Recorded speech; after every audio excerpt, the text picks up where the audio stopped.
दा आं मोनसे खोथा शेयार खालामनो नागिरदों गाज्रि मोनलायनायनि खोथा गैया जोंनि बर'फोरनि गेजेराव बर' मिडियाम इंलिश मिडियामनि लानानै जि जादोंमोन आं बेखौ फंनैसो नोंथांमोननि सिगाङाव बुंनो लुबैदों दाखालि मावथि हाज'वारिमोन बेयाव फैदों आं खोनासंजोब्बाय माबाखौ आब'मोन तारमाने भारत सरकारा शिक्षानि नीतिखौ एबार सोलायनो नागिरदों एडुकेशन पलिसि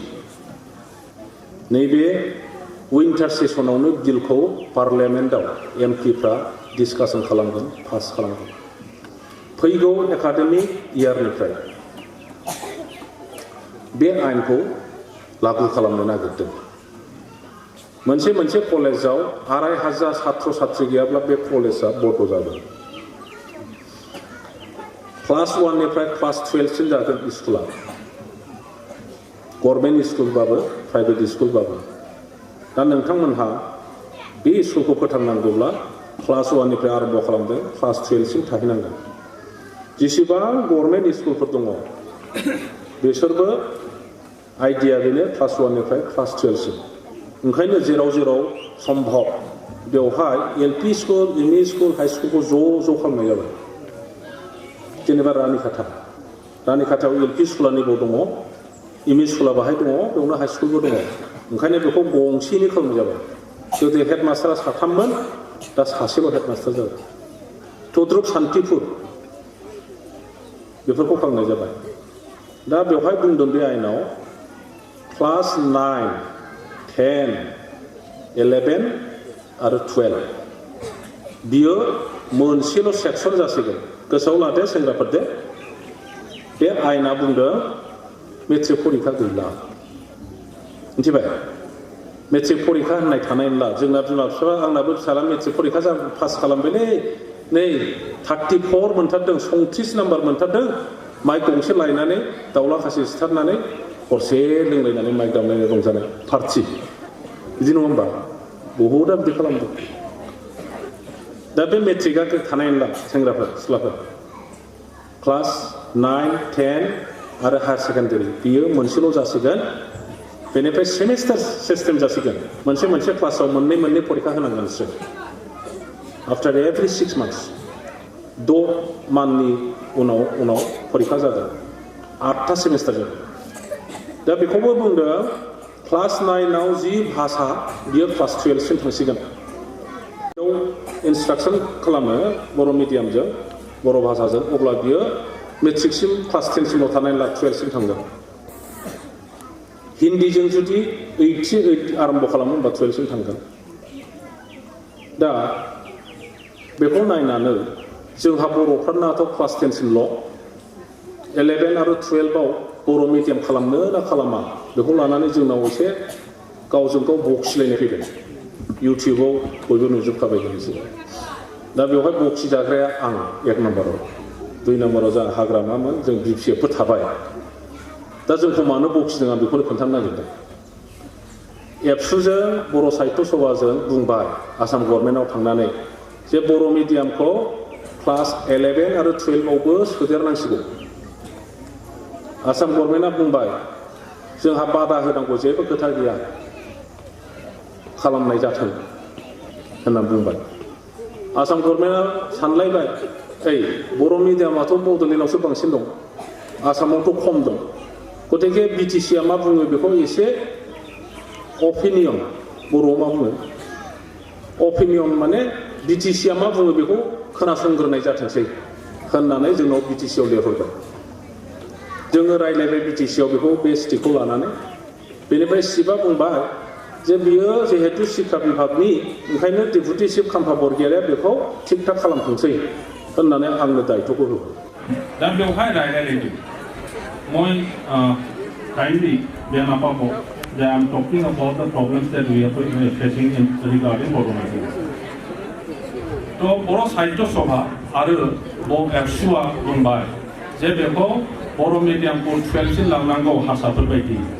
होनना बुंबाय हारसाफोरना मालाय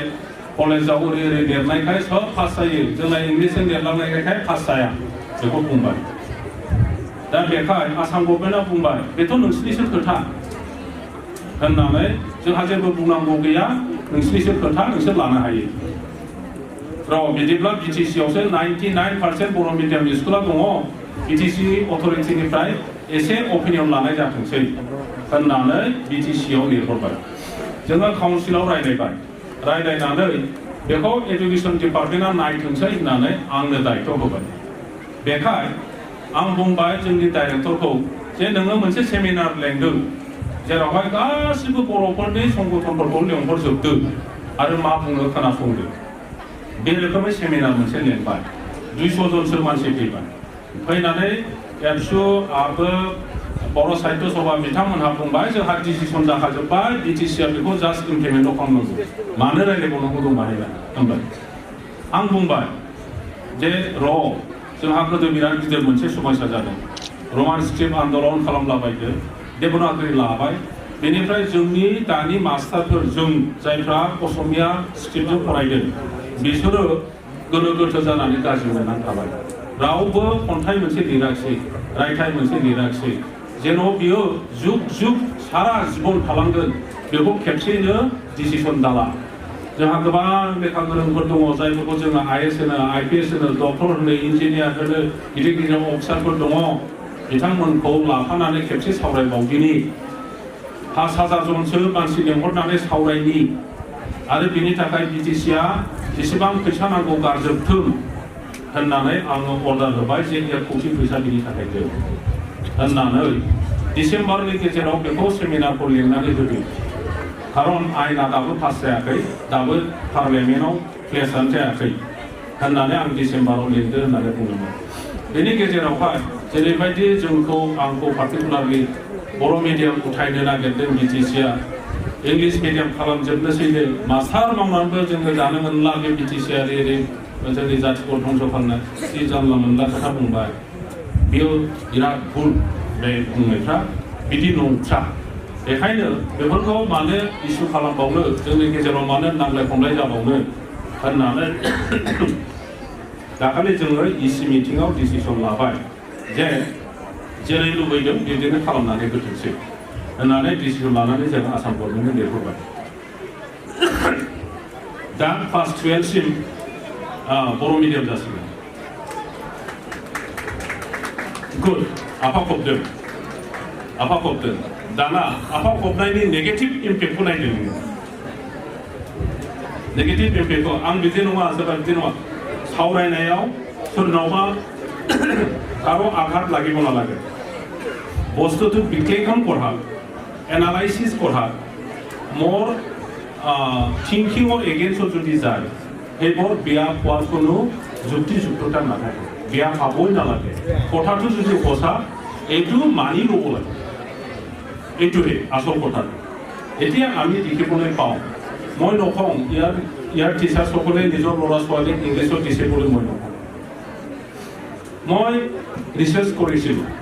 যে how long the Bodo medium cell sustain I did a research work মই দেখিলোঁ যে প্ৰথম বড়ো মিডিয়াম হোৱাৰ সময়ৰ পৰা বড়ো মিডিয়াম মাবা যায় এই সমনিफ्राय যিমানবোৰ আমাৰ লিডাৰসকল আছে MP, MLA, Monsi, up to present BTC NETA, including me, the Deputy Chief in charge of education. I demand more IS officers, IPS officers, ACS officers, APS officers, engineer, maximum number of engineers, professionals, principals, okay, headmasters, even the Kerani's. যিমান পাৰে English মিডিয়ামত দিছে এতিয়া কাশী কট্ৰাৰ পৰা বড়ো medium school আছে নিজৰ ল'ৰা ছোৱালীক পঢ়াই এই চিষ্টাৰসকলৰ স্কুলত তাৰপিছত লজিং থাকে চাফাগুৰি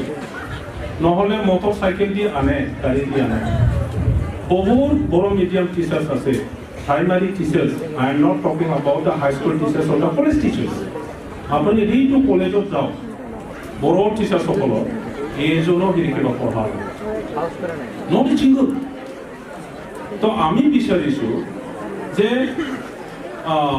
ইনক্লুসিভ সোসাইটি মোৰ ল'ৰা ডিপুটি চিফৰ ল'ৰায়ে যি জ্ঞান পাব মোৰ গাঁৱৰ থকা গৰীব দুখীয়াৰ ল'ৰা ছোৱালীও ইমানখিনি জ্ঞান পোৱাৰ ব্যৱস্থাটো পাব লাগিব